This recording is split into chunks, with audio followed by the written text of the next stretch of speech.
Ngayon naman, pag-uusapan natin yung Cisco iOS, yung operating system niya mismo.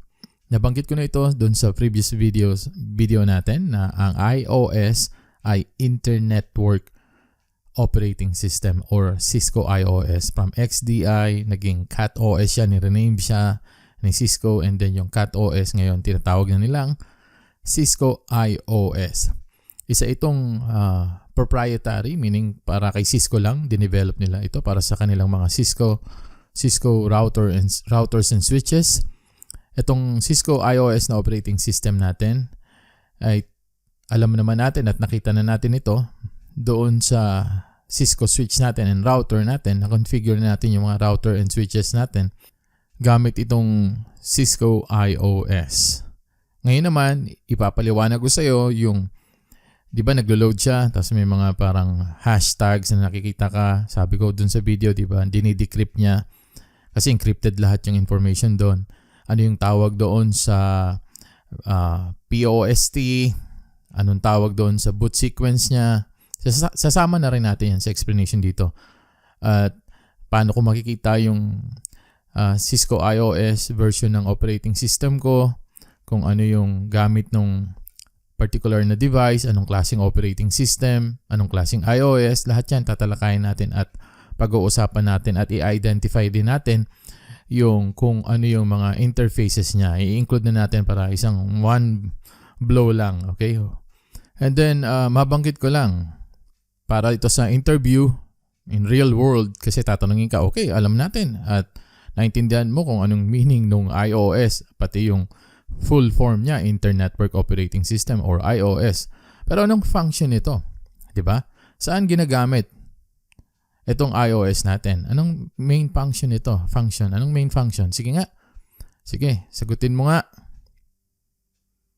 I-pause mo yung video and then search mo sa Google. Hindi. Ang function nito, of course, ini-enable niya. Common sense lang eh. Walang, 'di ba, meron tayong laptop, meron tayong computer. Kung walang operating system yan, walang kwenta yung laptop mo kahit gaano pa kamahal yan. 'Di ba? Anong gagawin mo diyan? Yung operating system ang nagbibigay buhay. Yun yung pinaka-soul niya eh. So, ang function nito is to enable data communications between network nodes. Ngayon, ang tanong ko sa'yo, ano yung network nodes? Sige nga, ano yung network nodes? Kasi hindi naman ito basic itong ating pinag-aaralan dito. Once you get here, alam ko na meron ka ng at least konting knowledge about networking. Kung tumalon ka rito at zero knowledge ka, wala, mangangapa ka ng konti. Ano yung network node? Yes, ang network node ay connection point ng ating mga network devices. Ano yung mga network devices? Sige nga. Routers. Okay, very good. Switches. Yan mga network nodes ang tawag dyan. They can receive and send data from one endpoint to the other. Kasi ano yan end-to-end. From one endpoint to the other. Pero ang tawag natin dito, technically sa ating mga routers and switches, they are networking devices. Okay? Pero in general, tawag nila dyan nodes, N-O-D-E. If it's plural, N-O-D-E-S. Nahuli pa yung S. Now, na alam na natin yung mga basics. Puntahan natin yung ating Cisco Packet Tracer. Ayan. Next na gagawin natin, tatlo pala ito, no? Switch, router 1 and router 2. Tingnan na lang natin itong switch natin. Ayan. Then, i-reload natin para makita mo. Now, nagre-reload na siya. Ayan, merong mga hashtags. Nagde-decrypt siya kasi encrypted yan. Nakita mo, di ba? Meron siyang mga details. Press natin yung spacebar. Enter key. Type muna natin yung password natin. Yung console password Cisco. And then type enable. Cisco 1, that is the enable password for our privilege mode. Then scroll up, hanapin natin yung At ito yung ating Cisco iOS software 2960 software, LAN-based K9M version 15. This is for the exam version 15. Kung version 12 ang gamit mo, upgrade mo na yan to version 15 kasi yun yung ginagamit sa exam sa Cisco CCNA 200-300 301 exam version 15. At itong nakikita mo sa loob ng parenthesis, yung C2960 LAN-based K9M, ang tawag dito ay features. It displays the features that are included in the image. But I want you to understand na this is not the actual image of our device. I will show you the actual image, the name of the image. Let me move up a little bit so I can see the flash kung saan naka-save yung ating image. At ito yun. Asa na ba yan? Yan. See, loading flash. Nandoon yung ating image na 2960. Yeah, it start with here, 2960 LAN-based K9. Pero ito yung complete na file name ng ating image. So this is the actual image na naka-install dito sa ating Cisco 2960. Ito yung ginagamit ng ating device na Cisco 2960 na image at nakasave ito at niloload ng ating flash memory sa ating switch. Baba lang tayo ng konti para makita natin yung feature set niya, LAN-based. Ang ibig sabihin nito is it is an advanced layer 2 features ng ating switch Cisco 2960. Meron siyang routing capability and support niya rin yung stacking. Ang ibig sabihin ng stacking or switch stacking, halimbawa meron tayong 4 na switch. For example lang, meron tayong 24 ports na 4 na piraso. So parang 96 ports siya, di ba? Ngayon, magiging isang logical switch na lang siya. Even physically, 4 siya, pero isa na lang siya. Magiging isang logical switch na lang siya. Yun ang ibig sabihin ng switch stacking or stackable switches. And nabanggit ko na itong version 15, SE4, that is the iOS version that the device is running. And SE addition lang. Ang ibig sabihin ng SE is we're running 2960, 2900 series or 3000 series. At sa bandang kaliwa, makikita natin yung WS-C2960-24TTL. So that's the model of this switch. And we have 26 ports. Pero yung 24 ports, itaas lang natin ng konti.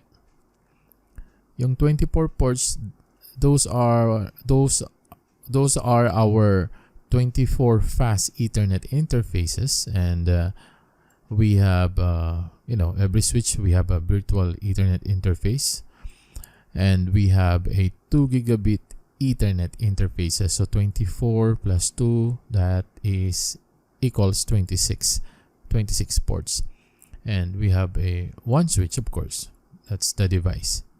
And I will not go into details about this sa bandang taas ng ating switch ports model mula rito sa hardware board revision number 0x01 up here sa base Ethernet MAC address. Hindi ko na yan i-explain kasi yan ay napaka self-explanatory. Kitang-kita mo naman, di ba? Model revision number, what is the model number, what is the serial number of the switch. So, hindi na kailangan ng introduction for that. And up here, we have 64 bytes or 64,000 bytes of flash simulated non-volatile configuration memory. Na ang ibig sabihin niyan ng non-volatile memory or NVM, na kapag tinurn off natin yung switch device natin, or even yung router, this type of memory can retain or stored information even after power is removed. Next, the password recovery mechanism is enabled. And this is enabled by default, which means anyone with physical access to the switch is able to initiate the process and gain access to the switch. Or stacks, yung napag-usapan natin kanina, nabanggit ko, stacks configuration. So may kakayahan siyang mag-gain ng access dito sa ating switch kapag nagkaroon tayo ng problema at nakalimutan mo yung password, so automatic you can gain access to the switch. At mayroon yung paraan pagdating natin doon sa tinatawag na password recovery. Moving along, tapos na tayo dito sa 2 gigabit, 24 fast Ethernet, virtual Ethernet, tapos na yan. And last reset from power on, okay, understood yan. And we have processor board, okay, hindi na natin kailangan explain yan. Ito yung Cisco na Power PC405.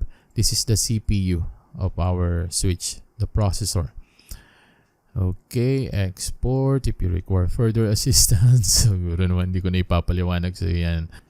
And then message ni Cisco, this product contains blah blah blah. We don't need that for the exam, but if you are in the production, so you have to be aware with this message. And then we have this post or POST. We will talk about this. Ang isang magandang paraan na explain ito is pag-usapan natin yung stages niya, yung boot process niya, yung boot sequence niya. Kasi yun ang napaka-importante sa exam. Hindi yung importante na explain ko sa iyo ang bawat isang line nito. Walang sense yan. Ito yung initialization dito ng flash natin. And if we're going up, this is the decrypt niya na yung encrypted file natin. iOS. Explain din natin yan mamaya-maya lang. Initialization dito. So, sa madalit salita, para maintindihan mo yung sistema nitong iOS natin, yung loading niya, yung loading process, you have to understand the different stages na tinatawag nating boot sequence. Yung boot sequence ng ating router or switch, the iOS boot sequence, magsisimula ito when you powered on the device. Yung switch natin wala siyang on and off, di ba? So yung router meron siyang switch button. So when we powered on the device, automatically magra-run siya ng POST or post power on self-test. Ite-test niya yung hardware, yung mga components natin, yung mga interface. And once the POST is successful, the test is successful, then the bootstrap program is copied from the ROM into RAM. So binabagalan ko lang yung explanation siya kasi medyo technical na yung mga sinasabi ko. Pero kung naintindihan mo yung very basic ng computer networking and you have the knowledge like CompTIA, Network Plus, then you will understand kung ano yung sinasabi kong mga terminologies like POST, ROM, RAM. So inuulit ko, after na yung POST is successful, then itong bootstrap naman ang magte-take over. Yung bootstrap natin na program is makokopya yan from from read-only memory papunta doon sa random access memory. So maliwanag yan ha. That is the second stage. The first stage is the POST. The second stage is the bootstrap program. And once that copied from ROM to RAM, the bootstrap program decides which iOS image to load. Naintindihan? From the flash memory into RAM. And then iloload na ng ating device yung chosen na operating system or iOS. At once na nag-load na yan, makikita mo yung mga hashtags, di ba? Yun. Encrypted kasi siya, so madi-decrypt na yun. So yung iOS finds the startup configuration natin. Yun yung startup config na file from usually it is located from our NVRAM, non-volatile RAM, and iloload nyo yun sa ating RAM. So once na naalala mo yung napag-usapan natin, di ba, dun sa configuration natin, na once you restarted the computer, when you copy the configuration from random access memory to non-volatile RAM, to NVRAM, mapupunta lahat ng mga running config natin na pinagagawa natin na configuration from the running config, which is RAM, random access memory, stored siya doon temporarily while naka-power on yung device natin. So once you turned off that device, the Cisco device, then ni-restart natin o tinurned off natin, pagbalik ng nating device, pag-plug in natin again, pag-turn on natin ng device, automatically magra-run na naman yung ating configuration kasi na-save natin siya sa non-volatile RAM. Naintindihan? Yun ang nangyayari dito. I hope na intindihan mo lahat tong in-explain ko sa iyo at inisa-isa naman natin.